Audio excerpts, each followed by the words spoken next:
فلا أقسم بمواقع النجوم وإنه لقسم لو تعلمون عظيم إنه لقرآن كريم في كتاب مكنون لا يمسه إلا المطهرون تنزيل من رب العالمين.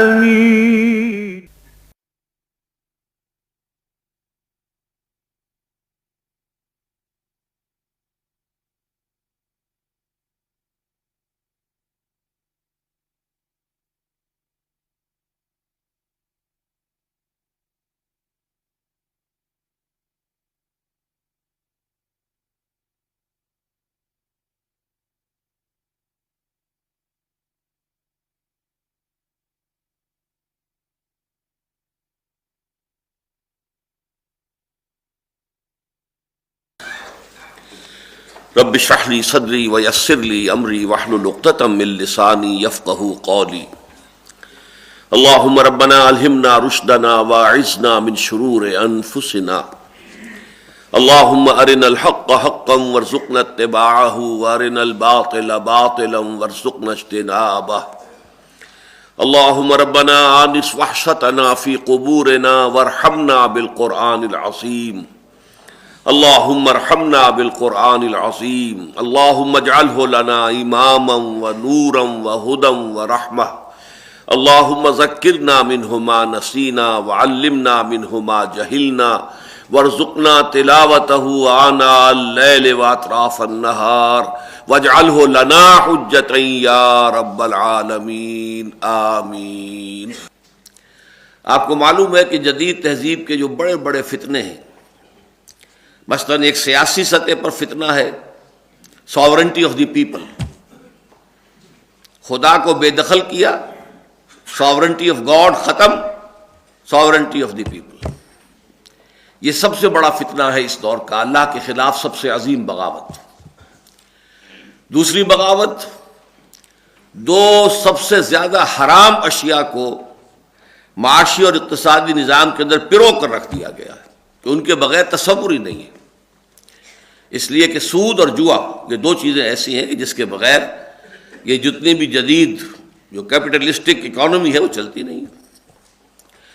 تیسرا سب سے بڑا فتنہ جو ہے جس کے اوپر کہ اب بہت شدت کے ساتھ جو ہے عالمی سطح پر پروگرام چلایا جا رہا ہے، وہ ہے فیمنزم کے نام پر، یا ویمن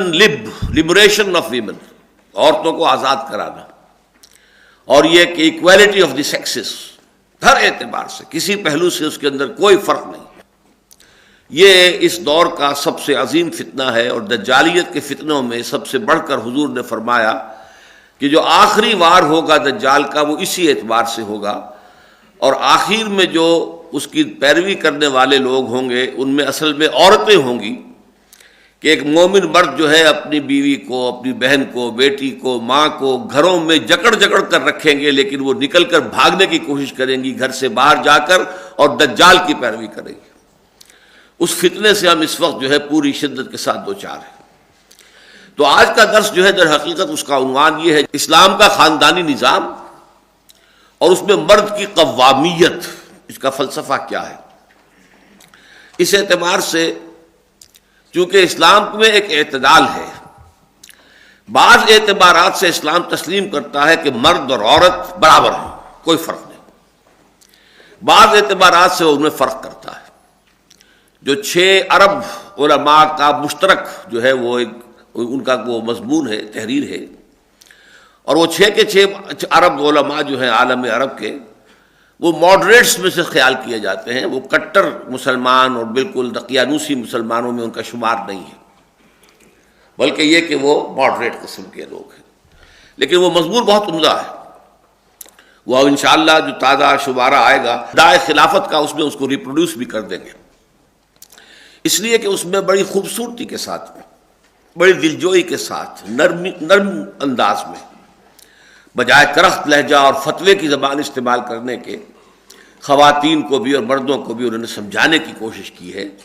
کہ ان پہلوؤں سے اسلام میں مرد اور عورت کی مساوات ہے جو مسلم ہے، لیکن ان پہلوؤں سے، بلکہ ایک خوبصورت لفظ انہوں نے استعمال کیا ہے کہ مساوات تو ہے، مشابہت نہیں ہے، ان کے درمیان مشابہت نہیں ہے بلکہ فرق ہے، اور وہ فرق ظاہری ہے، اس کا جسمانی نظام کا فرق ہے، نفسیاتی نظام کا فرق ہے، پورا فرق موجود ہے۔ اس فرق کی بنیاد پر دونوں کو کوئی ایک ہی قسم کے کام سونپ دینا، یہ در حقیقت فطرت کے خلاف ایک اقدام ہے۔ تو انہوں نے بڑے ہی نرم انداز میں سمجھانے کی کوشش کی ہے، داعیانہ انداز ہے، مخلصانہ انداز ہے، کوئی کرخت لہجہ نہیں ہے، کوئی فتوے کی زبان نہیں ہے، اگرچہ اس کی وجہ سے میں سمجھتا ہوں کہ معاملہ پورے طور سے واضح ہو کر نہیں آ سکا۔ اس کی میں اب ایک آدھ مثال دے دوں گا انہیں، چونکہ وہ چاہتے ہیں کہ اس طرح نرمی سے بات جو ہے وہ ان لوگوں کی سمجھ میں آ جائے، تو انہوں نے جہاں بھی وہ کرختگی کا پہلو آتا ہے اس کو ذرا کوشش کی ہے کہ اسے کچھ ٹون ڈاؤن کر دیں، تو یہ میرے نزدیک اچھا نہیں ہے، ایک پہلو ہے اس مضمون کے اندر، ہمیں ڈنکے کی چوٹ کہنا چاہیے جو پیچھے اللہ تعالیٰ کی شریعت کا تقاضا ہے، تاہم میرے نزدیک پھر بھی اس ایشو پر ایک عمدہ اور ماڈریٹ تحریر ہے۔ وہ دیکھیے یہ مسئلہ بڑا ٹیڑھا ہے، عورت اور مرد میں کوئی فرق ہے یا نہیں، اور کسی کو کسی پر فضیلت ہے یا نہیں، اس لیے کہ عورت بھی انسان ہے، اور میں بھی گنوا چکا ہوں کہ بعض سی چیزوں میں یہ انسان ہونے کے ناطے عورت اور مرد برابر ہیں، شرف انسانیت عورت اور مرد دونوں کو حاصل ہے۔ وہ آیت بھی ہم پڑھ چکے ہیں سورہ آل عمران کی، بعضکم من بعض، تم میں فرق کیسے ہوگا، تم ایک دوسرے ہی سے تو ہو، ایک ہی باپ کے نطفے سے بیٹا بھی ہے بیٹی بھی ہے، ایک ہی ماں کے رحم میں بیٹے نے بھی پرورش پائی ہے بیٹی نے بھی پائی، فرق کہاں سے آ جائے گا؟ تو تم لوگ جو ہو یقیناً اس اعتبار سے شرف انسانیت میں برابر کے شریک ہو۔ پھر اخلاقی اعتبار سے عورت جو نیکی کمائے گی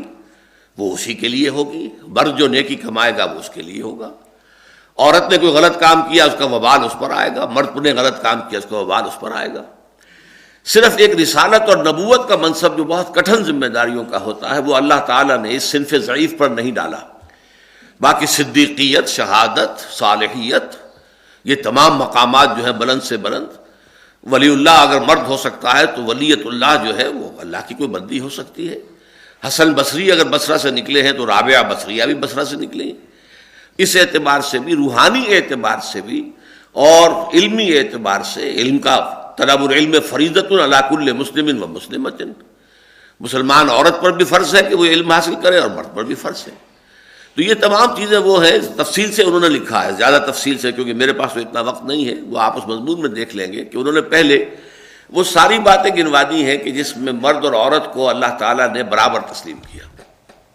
لیکن پھر جب مسئلہ آتا ہے کہ ان میں ایک فرق بھی ہے، ایک افضلیت بھی ہے جو اللہ تعالیٰ نے مردوں کو دی ہے، تو یہ چیز چبھتی ہے عورت کو فطری طور پر،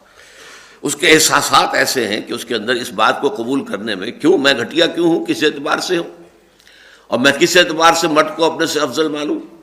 اور میں کیوں مرد کو جو ہے اپنے اوپر حاکم تسلیم کروں، وہ بھی انسان ہے میں بھی انسان ہوں۔ چنانچہ ہماری بعض درس کی شریک رفیقات کی طرف سے بھی بات آئی ہے میرے سامنے کہ ڈاکٹر صاحب جو ہیں وہ پہلے ہی مرد بڑے ظالم ہیں، یہ ان کو اور چڑھا رہے ہیں اور ان کے لیے جو ہے اور حوصلہ افزائی ہو رہی ہے۔ یہ تو واقعہ یہ ہے کہ ہمارے حقوق ادا نہیں، اور یہ صحیح ہے، اسلام نے جو حقوق دیے ہیں عورتوں کو وہ ہم نہیں دیتے، اور اس وجہ سے ان کی شکایت بجا ہے۔ لیکن ظاہر بات ہے کہ میں تو درس قرآن دے رہا ہوں، درس قرآن میں جو مضمون بھی جس وقت آئے گا اور جس اہمیت کے ساتھ آئے گا، جس شد و بد کے ساتھ آئے گا، مجھے تو اسی طرح ظاہر کرنا ہے۔ میری وفاداری جو ہے قرآن کے ساتھ ہے، جیسے کہ حدیث میں آتا ہے کہ حضور نے فرمایا کہ الدین والنصیحہ، دین تو نام ہے خیر خواہی کا، وفاداری کا۔ قیل لمن یا رسول اللہ، پوچھا کس کی وفاداری، کس کی خیر خواہی حضور؟ فرمایا للہ ولکتاب ہی ولرسول ہی، رسول کا ذکر بھی بعد میں آیا ہے، کتاب کا پہلے آیا۔ اللہ کے ساتھ وفاداری، اس کی کتاب کے ساتھ وفاداری، اس کی کتاب جو کہہ رہی ہو وفاداری کے ساتھ پورے فیتھ فلی اسی کو پیش کرو، اس میں کوئی زمانے کے تقاضوں کی وجہ سے یا اپنے کوئی ذاتی خیالات اور ترجیحات کی بنا پر کوئی ہیر پھیر نہ ہو، کوئی اونچ نیچ نہ ہو، بلکہ بات بعین ہی وہ ہو کہ جو قرآن مجید میں آئی ہے۔ لیکن میں آپ کو بتا رہا تھا کہ یہ چونکہ تلخ بات ہے اور انسانی احساسات سے سب سے بڑھ کر تو اللہ تعالیٰ ہی حاکم ہے نا اور جاننے والا ہے، لہذا یہ مسئلہ سورہ بقرہ ہی سے شروع ہو گیا تھا، جہاں پر کہ کچھ خانگی قوانین دیے گئے تھے۔ اس میں آپ کو یاد ہوگا کہ یہ ایک معاملہ آیا کہ ایک مرد نے اگر طلاق دے دی ہے اور وہ طلاق رجعی ہے، ایک طلاق یا دو طلاقیں، تیسری طلاق کی نوبت نہیں آئی، تو عدت کے دوران مرد کو یہ اختیار حاصل ہے کہ وہ طلاق واپس لے لے اور عورت کو آزاد نہ کرے، اپنے گھر ہی میں رکھے۔ اب اس میں ایک بات ہو سکتی ہے کہ عورت کے سب طلاق دے دی، میں اب اس کے گھر میں بسنے کو تیار نہیں، کیوں دی اس نے طلاق؟ نہیں، یہاں کیا حکم آیا تھا، وہ بعولتہن احق بردہن فی ذلک ان ارادوا اصلاحا، ان کے شوہر زیادہ حقدار ہیں کہ وہ روک لیں اور اپنی طلاق جو ہے اس کو لوٹا دیں اس مدت کے اندر، یعنی وہ مدت جو ہے اس کی، جو ان کی عدت کی مدت ہے اس کے اندر۔ اور یہ بھی واضح ہے اگر وہ اصلاح چاہیں، یہ نہیں ہے کہ انہیں ستانے کے لیے اور تنگ کرنے کے لیے کہ اگر یہ میرے گھر سے نکل گئی تو پھر میں کیا اور ستاؤں گا، کیسے ستاؤں گا،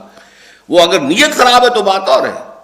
لیکن اس نیت کا معاملہ تو اللہ کے اور اس بندے کے درمیان ہے، قانون جو ہے وہ نیت سے بحث نہیں کر سکتا۔ تو قانون یہی ہے کہ مرد کو اختیار ہے کہ ایک طلاق ہو یا دو طلاقیں ہوں تو اس کے بعد عدت کے عرصے کے دوران وہ اس کو واپس لے سکتا ہے۔ اس میں بھی چونکہ عورت کی ایک انسلٹ سی ہوتی ہے کہ اس کے اختیارات برابر نہیں ہیں، تو وہاں فرمایا وَلَهُنَّ مِثْلُ الَّذِي عَلَيْهِنَّ بِالْمَعْرُوفِ، ان کے حقوق ویسے ہی ہیں جیسے کہ ان کی ذمہ داریاں ہیں۔ عورت کی ذمہ داری کیا ہے، یہ ایک اپنی جگہ پر علیحدہ مسئلہ ہے، مرد کی ذمہ داری کیا ہے یہ اس کا اصلہ مسئلہ ہے۔ یہ مضمون بعد میں آج کے درس میں کھلے گا، یہاں ابھی ذرا یوں سمجھیے کہ ڈھکے چھپے انداز میں بات کہی جا رہی ہے کہ مرد کی ذمہ داریاں اور ہیں، اس کے اعتبار سے اس کے اختیارات بھی اور ہوں گے۔ آپ کو معلوم ہے کہ رسپانسبلٹیز کے ساتھ ہی پاورز اور اتھارٹی اگر نہ ہو تو رسپانسبلٹی ادا نہیں ہو سکتی۔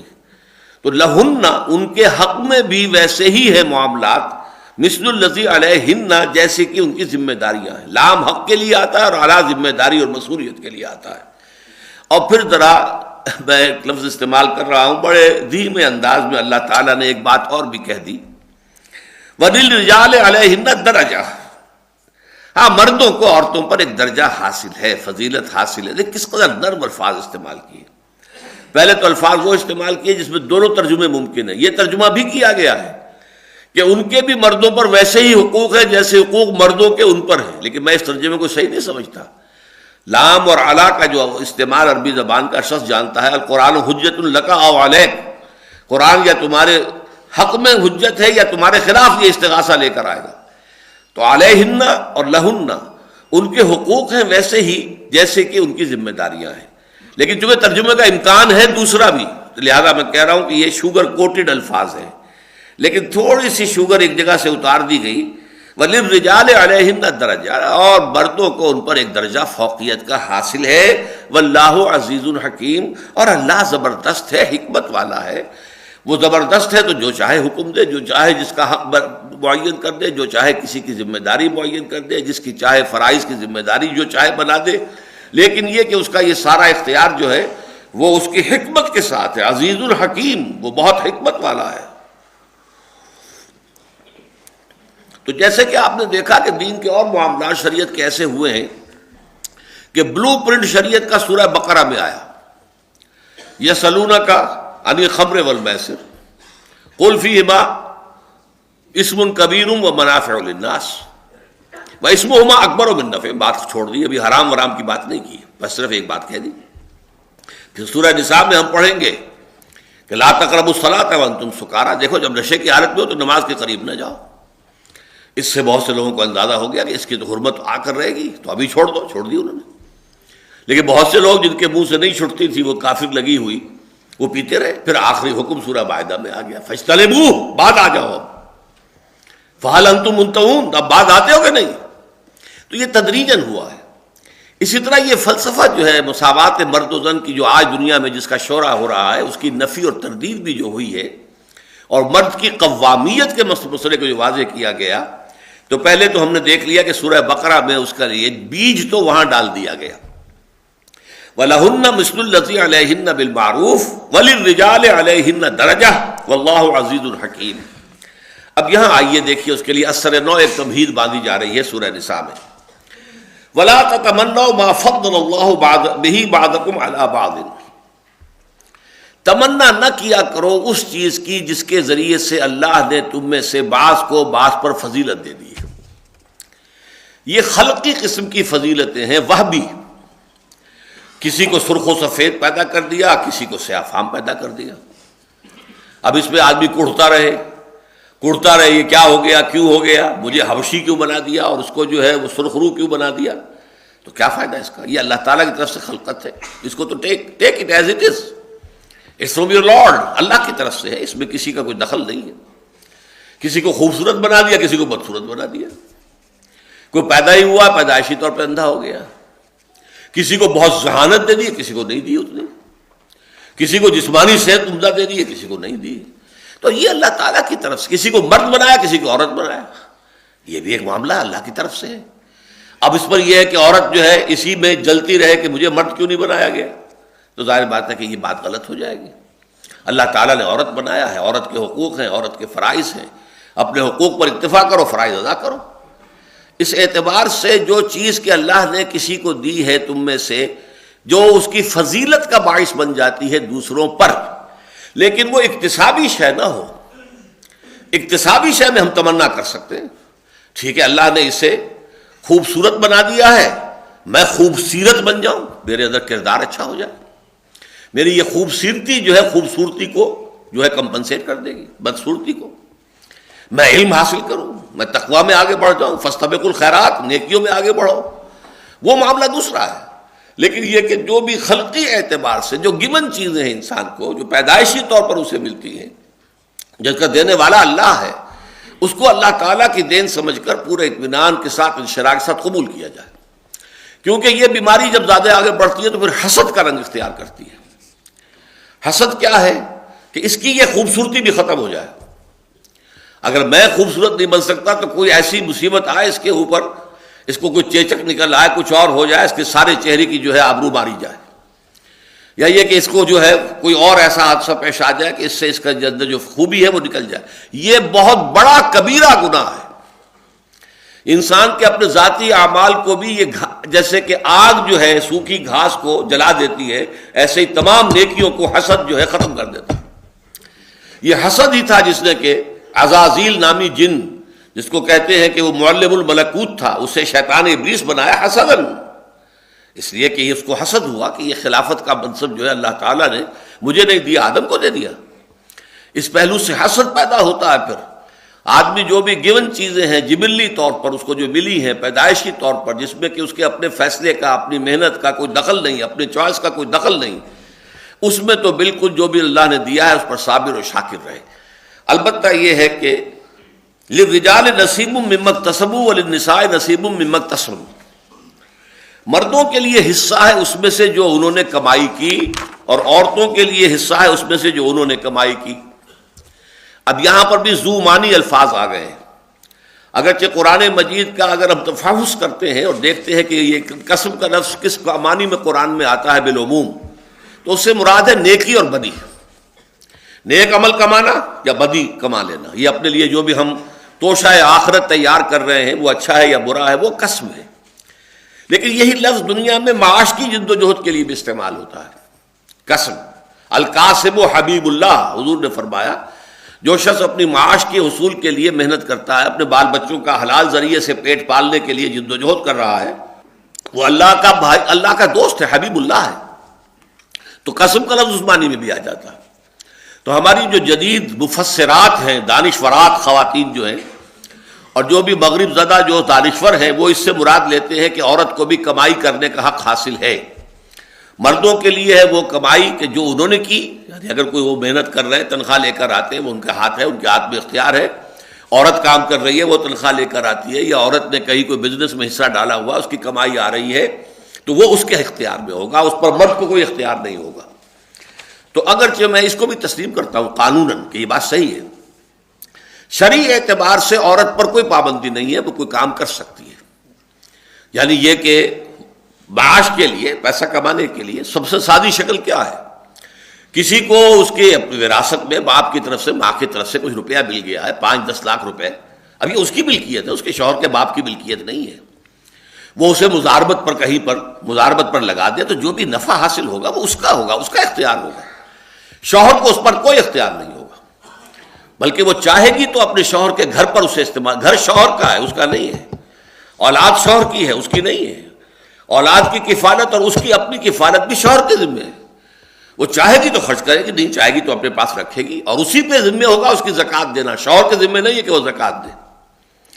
اسی طرح اسے جہیز میں سونا ملا ہے، اسے زیورات ملے، اس کی زکوٰۃ دینا اس کے ذمہ ہے، اس کی ملکیت ہے. شوہر زبردستی اس سے اس کا زیور نہیں لے سکتا، اسے مجبور نہیں کر سکتا کہ فلاں ضرورت کے لیے یہ زیور بیچ دو، ہمیں مکان بنانا ہے. ہاں عورت تیار ہو جائے، اس کا اختیار ہے،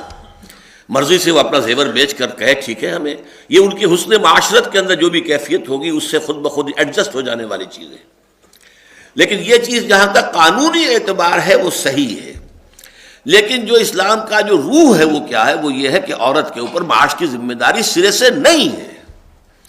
بلکہ آج دنیا جانتی ہے، ویسٹ کے اندر بھی مانا جاتا ہے کہ اسٹے ایٹ ہوم مومز، یہ اصطلاح ہے وہاں کی،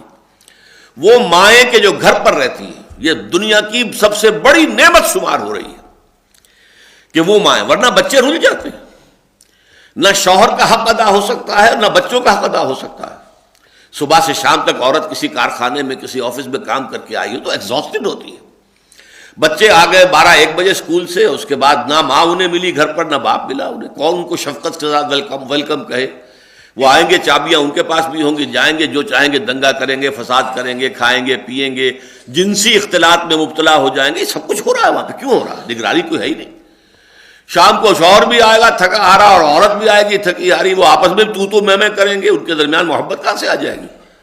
وہ کیسے ناز نخرے برداشت کرے گا اپنی بیوی کے، اور بیوی کیسے ناز نخرے برداشت کرے گی شوہر کے؟ دونوں کے دونوں ایگزاسٹڈ ہیں، تھکے ہوئے ہیں، پارے دونوں کو چڑھے ہوئے ہیں. ہو سکتا ہے ایک ہی دن میں دونوں کے باسز نے دونوں کو ڈانٹا ہو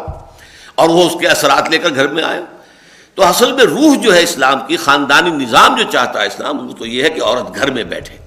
اسٹے ایٹ ہوم مومز، وہ مائیں جو گھروں میں رہتی ہیں. صبح بچوں کو تیار کیا، مدرسے بھیجا ہے، اس کے بعد تھوڑا سا ناشتہ واشتہ بھی انہیں کرایا تھا، پھر تھوڑا سا ریلیف مل گیا، 1-آدھا گھنٹہ اس کو آرام کا مل گیا. پھر کھڑی ہوئی، گھر کی دیکھ بھال کی، لنچ کی تیاری کا بندوبست کیا. پھر بچے آ رہے ہیں، انہیں کھلا رہی ہے، کس شفقت سے محبت سے کھلائے گی، اس لیے کہ ریلیف مل گیا تھا. اس کے بعد پھر اسے کچھ تھوڑا سا وقت جو ہے ریلیف کا مل جائے، یا وہ کوئی کپڑے دھوتی ہے، کچھ اور گھر کا کام کرتی ہے. پھر شام کو شوہر آ رہا ہے تو اسے ریسیو کر رہی ہے، مسکراہٹ کے ساتھ ریسیو کر رہی ہے. ہاں اس کے جوتے بھی اتار رہی ہے، جرابیں اتار رہی ہے، کوئی اس میں حرج نہیں ہے. بابی مودت کے لیے یہ چیزیں جو ہے، چونکہ تھکا ہوا آیا ہے، نہ معلوم کیا کس کن حالات میں وہ دن بھر رہا ہو، تو اس کی سلیس کے لیے. تو پھر یہ جو شکل ہوتی ہے، یہ آئیڈیل نظام ہے خاندانی. لہذا اصل میں اس مضمون میں اس اعتبار سے کمی کی گئی ہے. قانوناً اختیار حاصل ہے، عورت جو ہے جاب کر سکتی ہے، اس میں سطر اور حجاب کے معاملات کو نہیں توڑا جائے گا. پردہ اور حجاب اور سیگریگیشن، عورتوں کے علیحدہ یونٹس بنا دیے جائیں، انڈسٹریل یونٹس، عورتیں وہاں جائیں اور کام کریں. عورتیں ہی سپروائز کر رہی ہوں وہاں پر، عورتیں ہی مینیج کر رہی ہوں، اور ان کے جو ورکنگ آورز ہیں وہ کم رکھے جائیں تاکہ وہ گھریلو ذمہ داریاں بھی ادا کر سکیں. ان کی شفٹ ہی 4 گھنٹے کی رکھیے، آدھی ویجز دیجیے ان کو، 4 گھنٹے کی شفٹ رکھیے بجائے 8 گھنٹے کا، وغیرہ وغیرہ. ویئر دیر از اے ول دیر از اے وے. جب کبھی اختیار ایسے لوگوں کے ہاتھ میں آئے گا جو اسلام کو اس کی روح اور لفظ، لیٹر اینڈ اسپرٹ دونوں میں پریکٹس کرنا چاہیں گے، تو کوئی رکاوٹ نہیں ہوگی کسی بھی اعتبار سے. میں نے ایک دفعہ چیلنج دیا تھا، یہاں کے شعبہ ابلاغیات کے پروفیسر تھے وارث میر صاحب، اور انہوں نے تذکرہ کیا تھا میرے حوالے سے. اس زمانے میں یہ سن 82, 83, 84 کی باتیں ہیں. تو میں نے ان سے کہا تھا میں آپ کو چیلنج کرتا ہوں کہ آئیے مجھ سے بات کیجئے کہ کہاں رکاوٹ اسلام ڈالتا ہے. میں تو کہتا ہوں سیگریگیشن ہونی چاہیے، بس یہ فرق ہے. ہسپتال میں مردوں کا ہسپتال ہو، مرد مریض، مرد ڈاکٹر، مرد نرس ہو. عورتوں کے ہسپتال میں عورتیں مریض، عورتیں ڈاکٹر، عورتیں نرسیں، بات ختم ہو گئی. عورتیں ہی صفائی کرنے والی ہیں، وہاں مرد صفائی کرنے والے ہوں. یہ کانٹیکٹ جو ہے ان دونوں کے مابین، یہ ہے خطرناک. آگ اور پانی کا بیل جو ہے وہ خطرناک ہے. بہرحال میں نے عرض کیا کہ للرجال نصیب مما اکتسبوا وللنساء نصیب مما اکتسبن، میں ان کی جو ترجمہ ہے جدید دانشوروں کا وہ بھی قبول کرنے کو تیار ہوں، اگرچہ میں ثابت کر سکتا ہوں کہ یہاں مراد نیکی اور بدی ہے، وہ کمائی نہیں ہے. اس کی وجہ کیا ہے؟ دنیاوی کمائی میں نصیب کہنا جو ہے اس کی کوئی معنی نہیں ہے. آپ کی 5,000 تنخواہ ہے تو 5,000 ہی لے کر آئیں گے نا آپ، اس میں سے حصہ تو نہیں ہوگا کوئی. اسی طریقے سے کسی کی کمائی جتنی بھی آئی ہے، کسی کے مداربت کے اوپر اس نے رقم دے رکھی تھی خاتون نے، اسے نفع جو آیا ہے وہ پورا کا پورا آئے گا نا، اس میں کمی تو نہیں آئے گی۔ یہ نصیب کا لفظ بتا رہا ہے کہ یہ نیکی اور بدی کا ہے، اس لیے کہ نیکی اور بدی جو ہے وہ مختلف حالات میں کی جاتی ہے۔ کسی وقت نیکی کا درجہ بہت بڑا ہو جاتا ہے جبکہ ناموافق حالات میں کی جائے، اس کا اجر و ثواب بہت ملے گا۔ کسی وقت نیکی ایسے ماحول میں کی جاتی ہے جہاں نیکی کرنا بہت آسان ہے، تو اس کا جو ہے جو اجر و ثواب بھی اسی قدر کم ملے گا۔ پھر یہ کہ ہماری نیتوں کا خلوص اور عدم خلوص بھی اس میں کمی بیشی کرتا ہے۔ ایک نیکی وہ ہے جو بالکل خلوص کے ساتھ کی جا رہی ہے، وہ 100% آپ کو مارکس مل جائے گے۔ ایک یہ کہ کہیں تھوڑی بہت غیر شعوری طور پر کہیں جو ہے ریاکاری بھی اس میں شامل ہو گئی ہے، تو اس کے ظاہر بات ہے کہ پھر اس کے حساب سے نمبر کم ہو جائیں گے، کٹ جائیں گے۔ اگر خالص ریاکاری ہے تو زیرو ہے، لیکن ملغوبہ ہے تو اسی اعتبار سے کمی ہو جائے گی۔ لہذا فرمایا للرجال نصیب مما اکتسبوا، جو کمائیں گے نیکی یا بدی اس میں سے حصہ ملے گا، وللنساء نصیب مما اکتسبن، اور عورتوں کو حصہ ملے گا اس میں سے جو انہوں نے کمایا۔ واسألوا اللہ من فضلہ، یہ بڑا پیارا جملہ آ گیا، تم اللہ سے اس کے فضل کی درخواست کرو۔ تمہیں عورت بنا دیا، نیک بن جاؤ، صالح عورت بن جاؤ۔ میں آپ کو حدیثیں سناؤں گا کہ حضور نے فرمایا خیر الناس امرأۃ، یہ پوری حدیث بعد میں بتاؤں، تمام انسانوں سے بہتر فلاں عورت ہے۔ وہ عورت کے بعد میں اوصاف میں بیان کروں گا جو حضور نے اوصاف گنائے، اس میں مرد اور عورتیں دونوں آ گئی۔ حضرت خدیجہ الکبریٰ کا جو مقام ہوگا آپ سوچئے، کتنے اربوں انسان ہوں گے مسلمان کے جو رشک سے دیکھیں گے حضرت خدیجہ الکبریٰ، حضرت مریم، حضرت آسیہ، ان کے مقامات کو، حضرت عائشہ، حضرت فاطمہ رضی اللہ تعالیٰ عنہ، یہ عورتیں ہی تھیں نا۔ اس لیے اعتبار سے یہ ہے کہ واسألوا اللہ من فضلہ، اللہ سے اس کا فضل تلاش کرو۔ فضل جو ہے ہر اعتبار سے ہو سکتا ہے، آپ کے اندر نیکی زیادہ ہو، روحانیت زیادہ ہو، تقوی زیادہ ہو، علم زیادہ ہو، یہ فضیلتیں ہیں، اصل فضیلتیں یہ اکتسابی فضیلتیں ہیں۔ تم اللہ سے ان فضیلتوں کی تمنا کرو، آرزو کرو، خلقی چیزوں کو چھوڑ دو اللہ کے اوپر، جو اس نے مناسب سمجھا تمہارے لیے وہ دیا، جیسا مناسب چاہا وہ فی ای صورت ما شاء رکبک، جس شکل میں بھی چاہا تمہاری ایک تصویر بنا دی اور تمہارے اعضاء اور جوارح کو بنا دیا، تمہارا ایک نقشہ کھینچ دیا، یہ اس کا اختیار ہے۔ فی ای صورت ما شاء رکبک، ترکیب تمہیں جوڑ دیا آپس میں، ناک جو ہے مڈی دی ہے یا کھڑی دی ہے، آنکھیں بڑی دی ہیں کہ چھوٹی دی ہے، ہو سکتا ہے آنکھیں بڑی کر دی ہو، ناک چھوٹی کر دی ہو، یہ سب کچھ ہو سکتا ہے، لیکن یہ کہ فی ای صورت ما شاء رکبک، جس چاہا جس شکل کے اندر چاہا تمہیں جوڑ کر تمہارے اعضاء کو تمہاری شکل بنا دی۔ تو واسألوا اللہ من فضلہ، اللہ سے اس کا فضل تلاش کرو۔ ہو سکتا ہے کہ ایک میدان میں تم پیچھے ہو، دوسرے میدان میں تم آگے نکل جاؤ۔ وہ خوبصورت انسان کو یاد رکھنے والے کتنے لوگ رہ جائیں گے بعد میں، جبکہ خوبصورت انسان کو یاد رکھنے والے بے شمار ہوں گے۔ جن سے کوئی خیر پھیلا ہے ان کے لیے کلمہ خیر کہنے والے لاکھوں کروڑوں ہوں گے،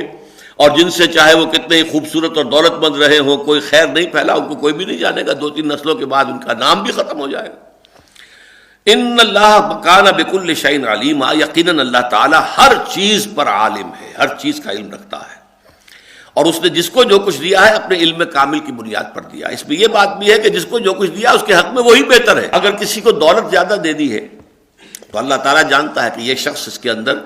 اتنا حوصلہ ہے کہ یہ دولت زیادہ رکھنے کے باوجود عیاش نہیں بنے گا، بدمعاش نہیں بنے گا، یہ جو ہے طرح طرح سے اپنے مال کو اڑائے گا نہیں،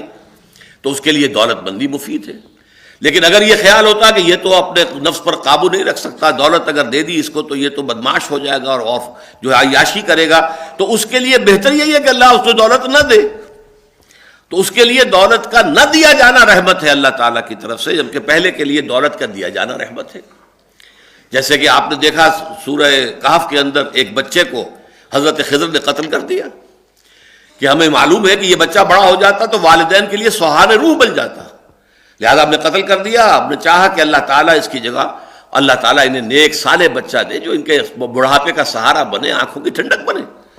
تو یہ ہمیں تو معلوم نہیں ہوتا نا، یہ غیب کے پردے کے پیچھے ہے کہ جو پلاننگ ہوتی ہے اس کی ایگزیکیوشن ہوتی ہے، فرشتے جو ہیں اس کی ایگزیکیوشن کر رہے ہیں، اللہ کے ہاں اس کا فیصلہ ہو رہا ہے، پلاننگ ہو رہی ہے، اور ہم تو جیسا کہا گیا واللہ یعلم وانتم لا تعلمون، اللہ جانتا ہے تم نہیں جانتے۔ وَلِكُلٍّ جَعَلْنَا مَوَالِيَ مِمَّا تَرَكَ الْوَالِدَانِ وَالْأَقْرَبُونَ، اب دیکھیے یہی ایک اصول آ گیا کہ اس صورت میں چونکہ میراث کا قانون بیان ہوا بہت اختصار کے ساتھ دوسرے رکوع میں، اور یہ بھی چونکہ بہت ہی اہم ایشو ہے انسانی معاشرت کا، میراث اور وراثت کا معاملہ، لہذا آخری مرتبے میں آج پھر بات لائی جا رہی ہے، اور وہ یہ ہے کہ وَلِكُلٍّ جَعَلْنَا مَوَالِيَ، ہم نے ہر ایک کے حق مقرر کر دیے ہیں ان چیزوں میں سے مما ترک الوالدان والاقربون، جو کہ چھوڑ دے گئے ہوں ان کے والدین یا اور رشتہ دار، ذوی الفرائض ہیں، ذوی الارحام ہیں، جو بھی ہیں جن کے حصے مقرر ہو چکے ہیں، رحمی رشتوں والے ہیں، پورا قانون جو ہے اس کا اللہ تعالیٰ نے بیان کر دیا ہے، تو میراث جو ہے اسی کے مطابق تقسیم ہوگی۔ والذین عقدت ایمانکم، اب یہ نیا مسئلہ تھا کہ جس کو یہاں پہ چھڑا گیا ہے، وہ لوگ جن کے ساتھ کہ تمہارا کوئی حلیفی کا رشتہ ہو جاتا ہے، مثلا سب سے بڑا حلیفی کا رشتہ کیا تھا؟ مواخات۔ حضور جب مدینہ تشریف لائے، ایک مہاجر ایک انصاری بھائی انصاری بھائیوں نے اپنے مکان تقسیم کر دیے، اپنی دکانیں تقسیم کر دی، درمیان میں دیوار کھڑی کر دی، آدھی تمہاری آدھی میری، یہاں تک کہ ایک صاحب نے، ان کی 2 بیویاں تھیں، اپنے انصاری اپنے مہاجر بھائی کو لا کر کھڑا کر دیا کہ میری یہ 2 بیویاں، تمہارا چوائس پہلا ہے، تم پسند کر لو تاکہ میں اس کو طلاق دے دوں، تم اس سے شادی کر لو۔ پردے کے احکام اس وقت تک آئے تھے ہی نہیں، پردہ تھا ہی نہیں عرب کے اندر، وہ تو بعد میں آئے ہیں، وہ تو کہیں جا کر سن 5 میں 6 میں آئے ہیں، سورہ نساء میں آئے ہیں، سورہ نور میں آئے ہیں اور سورہ احزاب میں آئے ہیں، اس وقت تک پردہ تھا ہی نہیں، اس حد تک مواخات تھی۔ تو اسی لیے وراثت کے ضمن میں بھی جو ابتدائی بات آئی تھی وہ سورہ بقرہ میں آئی تھی کہ تم پر لکھا گیا ہے کتب علیکم اذا حضر احدکم الموت الوصیۃ للوالدین والاقربین، وصیت کیے بغیر مت مرا کرو، وصیت کیا کرو، اس لیے کہ ابھی قانون وراثت تھا نہیں، یہ نہ ہو کہ بڑا بیٹا ساری وراثت پر قابض ہو کر بیٹھ جائے اور نہ والدین کو، بوڑھے والدین کو کچھ ملے، نہ یہ کہ بچوں کو، چھوٹے بچوں کو کچھ ملے، نہ عورتوں کو، بیوی کو کچھ ملے، لہذا وہاں پر کہا وصیت کر کے جایا کرو۔ اسی وقت یہ حکم بھی دیا گیا تھا کہ جن کے ساتھ تمہارے کوئی حلیفانہ تعلقات ہیں انہیں بھی چھٹے حصے کی حد تک، یہ قرآن میں تو نہیں ہے، احادیث سے معلوم ہوتا ہے کہ انہیں چھٹے حصے کی حد تک جو ہے 1/6 وراثت میں سے دے دیا جائے گا، لیکن یہاں اب آ کر اس کو بالکل ختم کیا جا رہا ہے۔ وَأُولُو الْأَرْحَامِ بَعْضُهُمْ أَوْلَىٰ بِبَعْضٍ فِي کتاب اللہ، یہ آیت اس سے پہلے نازل ہو چکی ہے کہ جہاں تک کہ وراثت کا تعلق ہے اولو الارحام کے مابین ہے، یہ جو بھی رشتے ہیں، منہ بولا بھائی ہے، تمہارا کسی کے ساتھ بڑا معاہدہ ہے، حلیفانہ معاہدہ ہے، تو اس کی 2 شکلیں ہیں، یا تو اپنی زندگی میں جو کچھ ہبہ کرنا چاہو، ہدیہ کرنا چاہو کر سکتے ہو، تمہارے اوپر کوئی پابندی نہیں، جب تک زندہ ہو اپنے مال میں سے جو چاہو ہبہ کرو، جو چاہو ہدیہ کر دو، لیکن مرنے کے بعد تمہارا حق صرف ہے تہائی کے اندر، تہائی کی وصیت کر سکتے ہو کہ میرے فلاں منہ بولا بھائی تھا، اس کے لیے یہ تہائی حصہ میں دے رہا ہوں، میں لکھ رہا ہوں، یہ وصیت ہو سکتی ہے، لیکن اگر ایسی کوئی وصیت نہیں ہے تو پھر اب وراثت میں ان کا کوئی حصہ نہیں ہوگا، وراثت تو انہی میں تقسیم ہوگی جو اولو الارحام ہیں، ذوی الفرائض ہیں، جو ان کا جن کو قرآن مجید نے ذکر کر دیا ہے۔ والذین عقدت ایمانکم فآتوہم نصیبہم ان اللہ کان علی کل شیء شہیدا، یقیناً اللہ تعالی ہر چیز پر شہید ہے، گواہ ہے۔ اب آئی ہے وہ سخت ترین جو کڑوی گولی ہے، الرجال قوامون علی النساء، مرد عورتوں پر حاکم ہے۔ قوام کے لفظ کو سمجھ لیجئے، قامہ یقوم، کھڑا ہونا، قوام پوری طاقت سے کھڑا ہونے والا، وہ قوام کا لفظ بھی ہے، قیام کا لفظ بھی ہے، قیم بھی ہے۔ قیم کا لفظ آپ نے سنا ہوگا، جماعت اسلامی میں سیکرٹری کو قیم کہا کرتے تھے، اب تو زیادہ لفظ جو ہے سیکرٹری جنرل چل رہا ہے، قیم یعنی اس نظام کو قائم رکھنے والا۔ اس کا مطلب کیا ہے؟ کسی بھی ادارے کا ایک قیم ہوتا ہے کہ جو اس کا ذمہ دار ہے، اصل مسئول ہے، اور اس کے پاس اختیارات بھی ہوتے ہیں، وہ ایک طرح کی حکمرانی ہے، اسے اختیار حاصل ہے، وہ جو فیصلہ کرے گا وہ نافذ ہو جائے گا۔ تو الرجال قوامون علی النساء، یہ ہے وہ فرق کہ خاندانی نظام کے اندر جب ایک مرد اور ایک عورت آپس میں ایک شوہر اور بیوی کی حیثیت سے معاہدہ کرتے ہیں، یہاں اب آ کر ان کی مساوات ختم ہو گئی۔ اب بیوی تابع ہے شوہر کے، اسے شوہر کا حکم ماننا ہے، ہاں معصیت کا حکم دے گا تو نہیں مانیں گی، اللہ تعالیٰ کے حکم کی خلاف ورزی کر رہا ہے نہیں مانیں گی۔ لا طاعۃ لمخلوق فی معصیت الخالق، کسی مخلوق میں سے کسی کی اطاعت نہیں ہو سکتی جس میں کہ خالق کی معصیت لازم آ رہی ہے، لہذا اللہ کے احکام کے خلاف تو اطاعت نہیں ہے، لیکن اس کے اندر اندر اطاعت کرنی پڑے گی۔ مشورہ دو، اس لیے کہ یہ بھی کہا گیا ہے کہ عاشروہن بالمعروف، ابھی ہم پڑھ چکے ہیں سورہ نساء میں، عورتوں کے ساتھ نیک طریقے سے، بھلے طریقے سے رہو، شوہر اور بیوی مشوروں سے معاملات کو طے کیا کریں، اس کا ایسا نہ ہو کہ اس کو بالکل یہی محسوس کرا دو کہ تم محکوم ہو میں حاکم ہوں، اپنے جو ہے ڈکٹیٹرانہ انداز جو ہے وہ اختیار کیا جائے، نہیں، انہیں سمجھاؤ بجھاؤ، ان سے دلیل بھی ان سے بھی مانگو، خود بھی دلیل دو، آخر میں البتہ یہ کہ فیصلہ جو ہے جیسے اسلامی مشاورت کا اصول ہے، امیر کا کام ہے کہ وہ مشورہ لے، شاورہم فی الامر، لیکن اس کے بعد جو فیصلہ کر لے، فَإِذَا عَزَمْتَ فَتَوَكَّلْ عَلَى اللَّهِ، پھر جب فیصلہ کر لو اس پر جم جاؤ، ٹک جاؤ، اللہ پر توکل کرو۔ اسی طریقے سے پھر جب مرد فیصلہ کرتا ہے تو عورت کا کام ہے کہ اس کی اطاعت کرے، اتباع کرے۔ اسی طرح فرمایا گیا ہے کہ ان تراض منہما وتشاور، یہ بھی سورہ بقرہ کے اندر الفاظ آئے ہیں کہ یہ دونوں شوہر اور بیوی جو ہیں آپس میں اگر طلاق کا معاملہ ہو گیا ہے تو بچے کو کون دودھ پلائے گا، پلوائیں گے کہ نہیں پلوائیں گے، یا کیا اس کی اجرت ہوگی، اگر ماں مطلقہ جو ہے وہی دودھ پلائے تو اسے کیا دینا ہوگا، وغیرہ وغیرہ، یہ سارے امور باہمی مشاورت سے اور باہمی رضامندی سے طے کرو۔ یعنی اگر ساتھ رہ رہے ہو تب بھی خوبصورتی سے رہو، عاشروہن بالمعروف، ان کے ساتھ حسن معاشرت کا معاملہ کرو، علیحدگی ہو رہی ہے تو وہ بھی خوبصورتی سے ہونی چاہیے، اس میں بھی جو بھی معاملات ہیں بڑے عمدہ پیرائے پر طے ہو جائے۔ تو فرمایا الرجال قوامون علی النساء، مرد جو ہے عورتوں پر حاکم ہے، بما فضل اللہ بعضهم علی بعض، یہ اللہ کا شکر ہے کہ جن 6 حضرات کا میں نے آپ کے سامنے ذکر کیا ہے، عرب علماء کا کہ جن کا مضمون چھپا ہے جنگ میں، انہوں نے یہ حاکم کا لفظ استعمال کیا ہے، یہاں آ کر انہوں نے کسی درجے میں مداہنت گوارا نہیں کی ہے۔ بما فضل اللہ بعضهم علی بعض وبما انفقوا من اموالهم، اب یہاں بات کو سمجھانے کے لیے، دل نشین بنانے کے لیے، پیلیٹیبل بنانے کے لیے دلیلیں بھی دی جا رہی ہیں۔ پہلی دلیل یہ بما فضل اللہ بعضهم علی بعض، جو اللہ نے بعض میں کو بعض پر فضیلت دی ہے۔ یہ نہیں کہا کہ بما فضل اللہ الرجال علی النساء، نہیں، بعضهم من بعض، اور یہ ہم سورہ آل عمران میں پڑھ چکے، بعضکم من بعض، مرد اور عورتیں ایک دوسرے ہی میں سے ہو، تو اللہ ہم نے ایک کو دوسرے پر فضیلت دی ہے۔ اس کو بھی دیکھیے ڈھکا چھپا کے کہا گیا ہے، بات کو بالکل وہ عریاں انداز میں نہیں کہا گیا جیسے کہ مردوں کو فضیلت دی گئی ہے عورتوں پر، یہ الفاظ نہیں ہے، حالانکہ سورہ بقرہ میں آ چکا ہے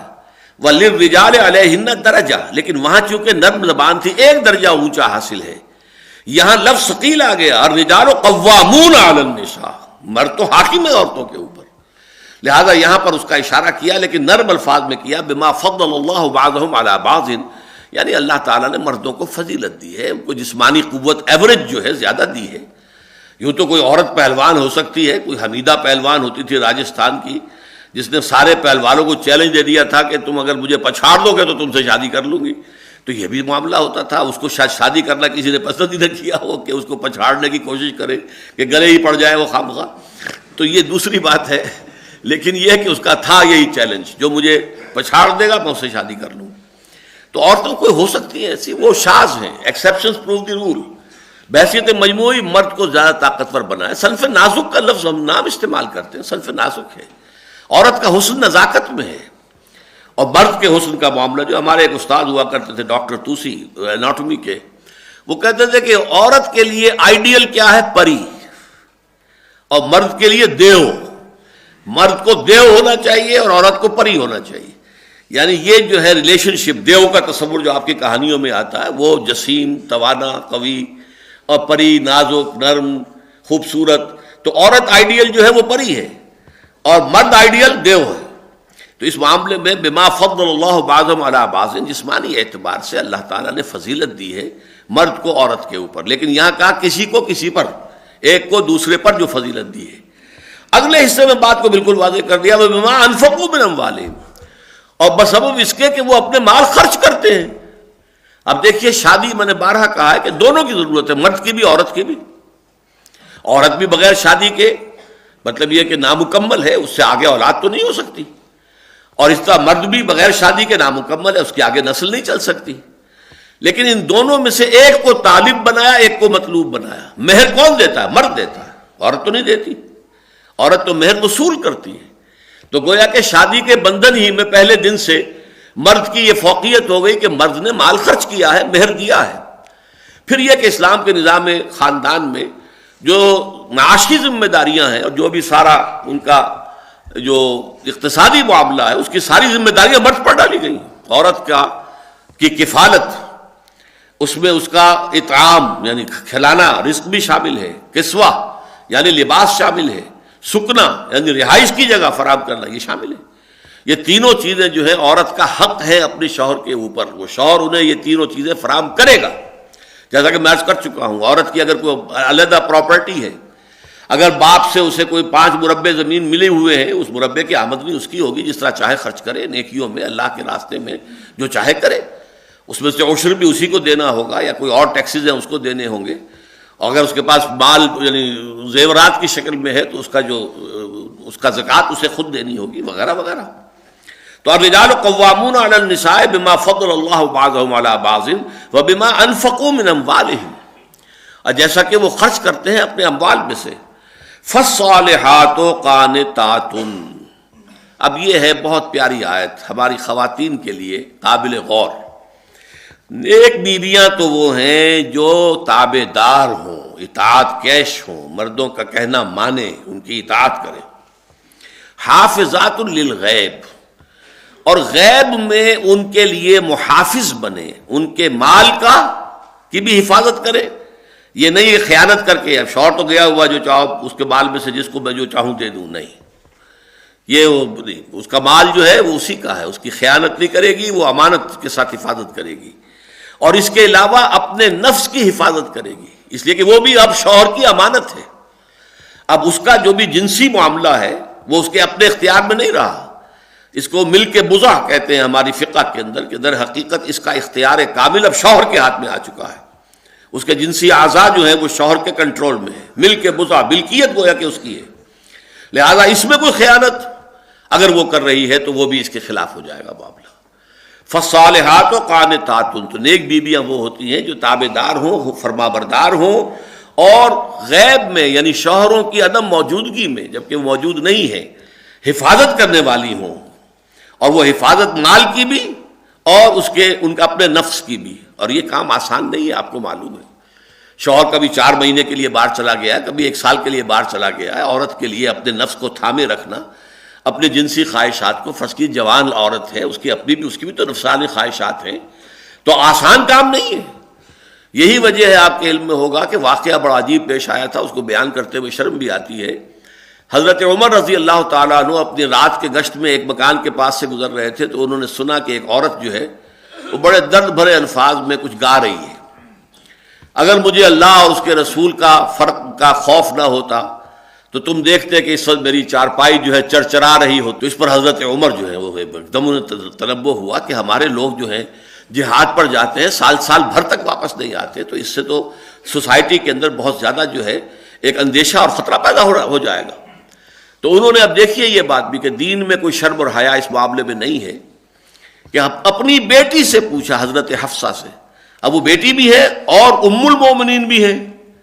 حضور کی اہلیہ ہے تو ام المومنین ہے، لہذا حضرت عمر کے لیے بھی ماں کے درجے میں ہے اگرچہ ہے حضرت عمر کی صاحبزادی. کہ تم مجھے بتاؤ حفصہ، ایک عورت زیادہ سے زیادہ کتنے عرصے تک صبر کر سکتی ہے؟ اور کوئی قباحت محسوس نہیں کی حضرت حفصہ رضی اللہ تعالی عنہا نے، کہ 4 مہینے. تو پھر انہوں نے یہ آرڈر نافذ کر دیا، کوئی مجاہد 4 مہینے سے زیادہ جو ہے وہ محاذ پر نہ رہے، لازماً وہ آئے چھٹی لے کر اور وہ گھر پہنچے. آپ اس کی روشنی میں دیکھیے جو کچھ یہ ہمارے ہاں ہو رہا ہے، امارات میں جو لوگ کام کرتے ہیں، سعودی عرب میں کام کرتے ہیں، باہر کے ممالک میں کام کرتے ہیں،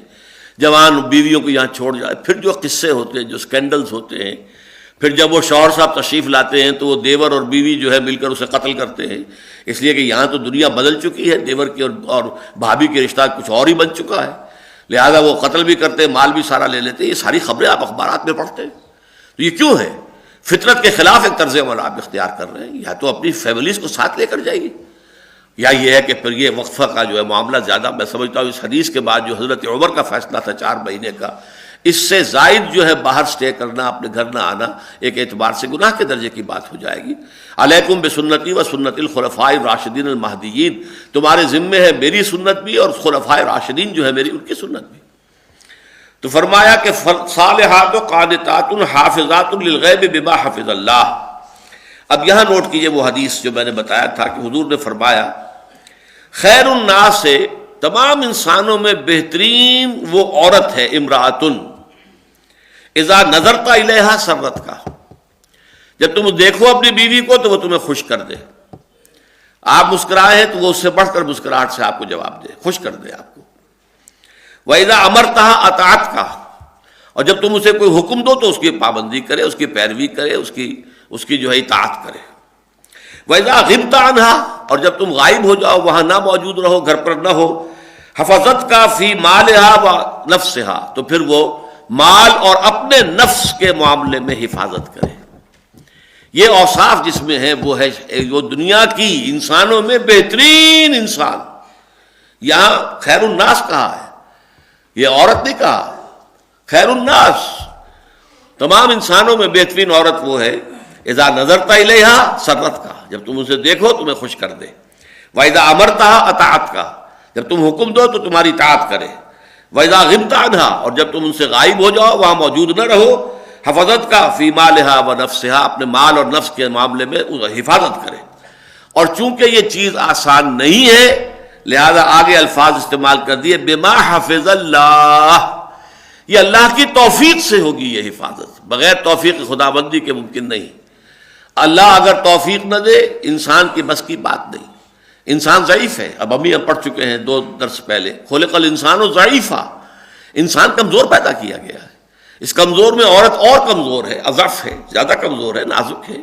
اس پہلو سے یہ کہ ان تمام نزاکتوں کو سامنے رکھنا اور ان تمام کمزوریوں کو اور انسانی سرشت کے اندر جو خلا ہیں ان کو اگر ملحوظ نہ رکھا جائے نظام معاشرت میں، خاندانی نظام میں، تو اس سے جو ہے فساد پھیلتا ہے۔ بما حفظ اللہ، لیکن یہ بھی نہ سمجھو تم صرف اپنی طاقت کے بل پر یہ کر لو گی، اس کے لیے اللہ تعالیٰ کی توفیق مانگو۔ بما حفظ اللہ، اللہ تعالیٰ تمہیں اس کی توفیق دے کہ تم اس پر قائم رہ سکو۔ واللاتی تخافون نشوزہن، اور وہ عورتیں کہ جن کے بارے میں تمہیں اندیشہ ہو جائے ان کی سرکشی کا۔ سرکشی جو ہے، اب چونکہ معاملہ آیا تھا الرجال قوامون علی النساء، عورت ضدن ہے، نہیں مانتی، میں تو نہیں مانتی، میں نہیں کرنے کو تیار، یہ کام، یہ نفس شخصیت تیار ہو جائے۔ واللاتی تخافون نشوزہن، اور جن کے بارے میں تمہیں اندیشہ ہو جائے کہ وہ سرکشی کر رہی ہیں، بات نہیں مانتی ہیں، اڑیل ہو گئی ہیں، ضدن ہو گئی ہیں، فعظوہن، تو پہلا کام تو یہ کرو کہ سمجھاؤ، واعظ و نصیحت کے ساتھ کہ دیکھو شریعت کے معاملے کو سمجھو، اس کی روح کو سمجھو، الرجال قوامون علی النساء، تمہیں میری فرما برداری کرنی چاہیے، تم دلیل دو، تم اپیل کرو، جس طرح بھی ہو اپنی بات بنوا لو، وہ بات اور ہے، لیکن اگر میں نہیں مانتا تو میری بات ہی چلے گی، گھر کا نظام یوں ہی ہے، یہ ادارہ جو ہے اس کا سربراہ میں ہوں، الرجال قوامون علی النساء، پہلا کام تو یہ ہے۔ اس پر بھی اگر کسی کی کل سیدھی نہیں ہوتی تو واہجروہن فی المضاجع، تو انہیں پھر بستروں میں علیحدہ کر دو، یعنی ان کے ساتھ جو ہے ہم بستری نہ رہے،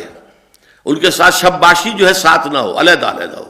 اگرچہ اس کی صراحت کر دی گئی حدیث میں کہ مکان ایک ہی ہونا چاہیے، مکان علیحدہ نہیں، ایک ہی مکان میں۔ اس مکان سے مراد یہ بھی ہو سکتا ہے کہ ایک ہی کمرے میں اس کی چارپائی بستر علیحدہ، تمہاری چارپائی تمہارا بستر علیحدہ، یا یہ کہ ایک مکان ہے تو اس کے اندر ایک کمرے کے اندر وہ ہے تو دوسرے کمرے میں شوہر ہے، لیکن یہ گھر سے نکالنے کی اجازت نہیں ہے، اس لیے کہ اس میں تو پھر بہتری کے بجائے خرابی کا زیادہ اندیشہ ہوگا۔ یہ قرب اگر رہے گا کہ ابھی صرف یہ کہ بسترے میں ایک میں نہیں ہے بلکہ ذرا فصل ہو گیا ہے، اتنا ہی ہوا ہے، تو اس سے یہ کہ کوشش ہو سکتی ہے کہ اس فصل کو دور کر لیا جائے۔ تیسری بات جو سب سے کڑوی گولی ہے، سب سے کڑوی، سب سے کڑوی، وَاضْرِبُوهُنَّ، اگر اس پر بھی نہ مانے تو پھر انہیں مار بھی سکتے ہو، مارو انہیں۔ اگرچہ حضور نے فرمایا ہے کہ تم میں سے جو بہتر لوگ ہیں وہ کبھی نہیں ماریں گے، اجازت ہے، وَاضْرِبُوهُنَّ۔ بلکہ ایک مقدمہ آپ کے سامنے آیا تھا کہ کسی شخص نے اپنی بیوی کو زوردار تھپڑ رسید کر دیا، اس نے استغاثہ کیا، حضور کے پاس آ گئی، حضور نے شوہر کو بلایا، اس نے مان لیا جی ہاں میں نے مارا ہے، تو حضور نے فرمایا کہ اب اس عورت کو بھی حق حاصل ہے کہ تمہیں اسی طرح کا تھپڑ لگائے۔ فیصلہ تو یہ کر دیا، اب وہاں سے واپس جا رہے تھے، اتنی دیر میں یہ آیت نازل ہو گئی وَاضْرِبُوهُنَّ، کہ انہیں مار سکتے ہو، تو حضور نے واپس بلایا کہ شریعت کا حکم آ گیا، مرد کو مارنے کا حق ہے، لہذا قصاص نہیں ہوگا۔ آپ نے اپنا پہلا فیصلہ واپس لے لیا، اس تھپڑ کا جوابی تھپڑ جو ہے وہ عورت رسید نہیں کرے گی، اس لیے کہ آیت اتر آئی ہے اللہ تعالیٰ کی طرف سے ایک اجازت دی گئی ہے بدرجہ آخر تنگ آمد بجنگ آمد، اگر وہ عورت کسی طرح سیدھی نہیں ہو رہی ہے، اس کی کل جو ہے ٹیڑھی کی ٹیڑھی ہے، اس کی ضد اور اس کے ہٹ دھرمی اور یہ جو عدم تعاون ترک موالات کا معاملہ چل رہا ہے، گھر کی زندگی جو ہے وہ گویا کہ اب جہنم کا نمونہ بن گئی ہے، تو ایک آخری درجے میں مارا بھی جا سکتا ہے۔ لیکن اس مار میں دو قیدیں ہیں جو حضور نے لگائی ہیں، چہرے پر تھپڑ نہیں مارا جائے گا، اور نمبر دو یہ ہے کہ باقی جسم پر بھی ایسی مار نہ ہو کہ جس کے نشان رہ جائیں یا جس سے کوئی ہڈی ٹوٹ جائے، بس یہ ایک علامتی مار جو ہے اس طرح کا مسئلہ ہے، اس کے اندر اس سے زیادہ تجاوز کرنے کی اجازت نہیں ہے، لیکن یہ مارنے کی اجازت ہے۔ فَإِنْ أَطَعْنَكُمْ، اب اگر وہ ان تین میں سے کسی بھی سٹیج پر آ کر تمہاری اطاعت قبول کر لیں، اپنے رویے کو درست کر لیں، اپنی طرز عمل کو صحیح کر لیں، فَلَا تَبْغُوا عَلَيْهِنَّ سَبِيلًا، تو اب خام خواہ ان کے اوپر ظلم کرنے کے لیے، زیادتی کرنے کے لیے، ستانے کے لیے جو ہے بہانے مت تراشو۔ یعنی پچھلی جو دل کے اندر جو گرد جمع ہو گئی تھی، دل میں جو بغض جمع ہو گیا تھا ان کے سابقہ طرز، یہ اب اس کا اثر نہیں ہونا چاہیے تمہارے طرز عمل میں۔ انہوں نے اپنی روش بدل لی، تم ان سے 10 ہاتھ آگے بڑھ کر اپنی روش کو بدلو۔ ان اللہ کان علیما کبیرا، علی کبیرا، یقیناً اللہ تعالیٰ بہت بلند ہے اور بہت بڑا ہے۔ اللہ کے احکام کو ہلکا نہ سمجھو، چھوٹا نہ سمجھو، اللہ تعالیٰ کے ہر حکم کے اندر حکمت ہے، مصلحت ہے، لہذا عورتوں کو بھی اس کو ٹھنڈے دل کے ساتھ برداشت کرنا چاہیے، اس لیے کہ انہیں بھی معلوم ہے کہ بچوں کی گوشمالی کبھی کرنی پڑتی ہے، بچوں کو کبھی مارنا بھی پڑتا ہے۔ تو جس طریقے سے کہ عورت کو کہا گیا ہے وہ ذمہ دار ہے، وہ بچوں کے لیے اور اپنے شوہر کے گھر پر ذمہ دار ہے، مسئولیت ہے، تو وہ بچوں کو مار سکتی ہے تعدیباً۔ اسی طرح شوہر جو ہے وہ اس کے اوپر حاکم ہے، الرجال قوامون علی النساء، لہذا ضرورت اگر انتہائی درجے کی ہو تو اس کو بھی اجازت دی گئی ہے، لیکن یہ نہیں کہ انتقاماً ہو اور غصے میں لال ببو کے ہو کر ہو، بلکہ یہ کہ یہ ٹھنڈے دل کے ساتھ سوچی سمجھتے کیلکولیٹڈ قسم کا معاملہ کہ اس کے اندر اب اس کے سوا چارہ کار نہیں ہے تو وہ اختیار کیا جائے۔ وَإِنْ خِفْتُمْ شِقَاقَ بَيْنِهِمَا، اب اس سلسلے کا آخری حکم ہے، اگر تمہیں اندیشہ ہو جائے کہ ان کے درمیان تو زدم زدہ پیدا ہو گئی ہے، نہ مرد ہٹنے کو تیار نہ عورت ہٹنے کو تیار، اب ان کے درمیان حسن معاشرت کا معاملہ ممکن نہیں رہا، تو کیا کرو؟ فَبْعَثُوا حَكَمًا مِّنْ أَهْلِهِ وَحَكَمًا مِّنْ أَهْلِهَا، تو اب مقرر کر لو ایک حکم اس مرد کے خاندان میں سے اور دوسرا حکم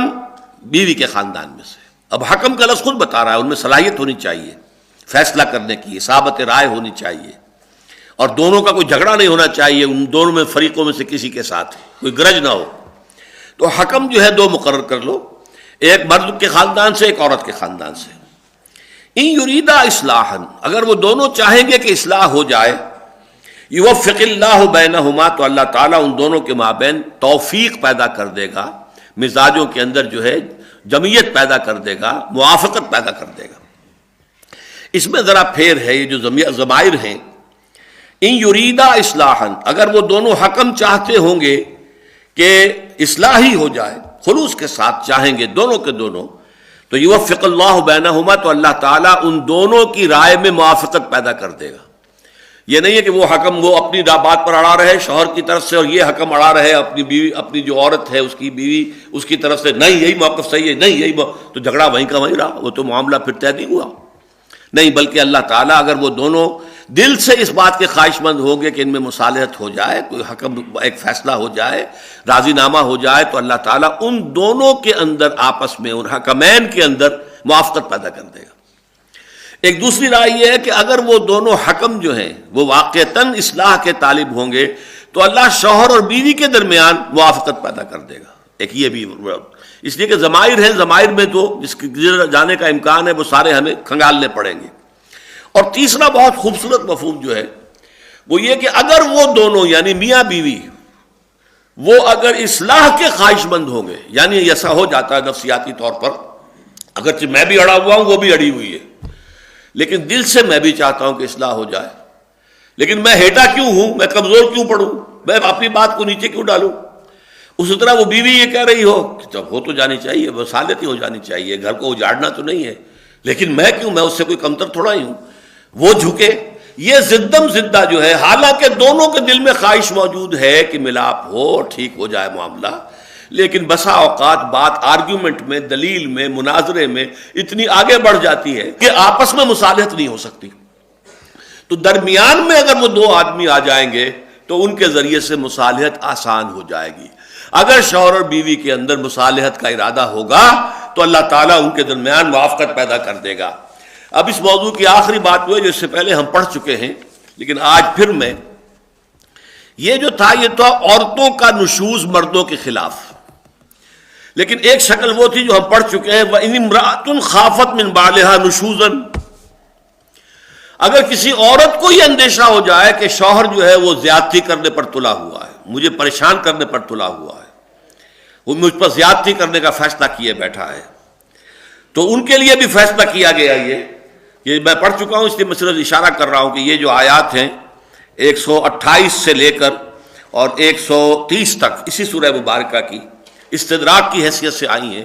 اس میں یہ بات آ گئی ہے کہ اگر ان یتفرقا یغنی اللہ کلا من سعتہ، پھر اگر نئی بات چلتی، گاڑی نہیں چلتی، تو علیحدگی ہو سکتی ہے، سیپریشن ہو سکتی ہے، طلاق کی شکل میں ہو جائے، خلا کی شکل میں ہو جائے، اور اللہ تعالیٰ دونوں فریقوں کو غنی کر دے گا، اور اس اپنی وسعت سے، اپنے اندر جو اللہ تعالیٰ کے اختیارات ہیں، اپنے فضل سے اس عورت کو بھی کوئی بہتر شوہر عطا فرما دے گا، اس مرد کو بھی کوئی بہتر عورت عطا کر دے گا، بیوی عطا کر دے گا. تو یہ اس سلسلے کی چونکہ آخری بات تھی، اگرچہ ہم اسے پہلے پڑھ چکے ہیں، میں نے اس کا صرف اعادہ کرنا مناسب سمجھا. بارک اللہ لی ولکم فی القرآن العظیم ونفعنی وإیاکم بالآیات والذکر الحکیم.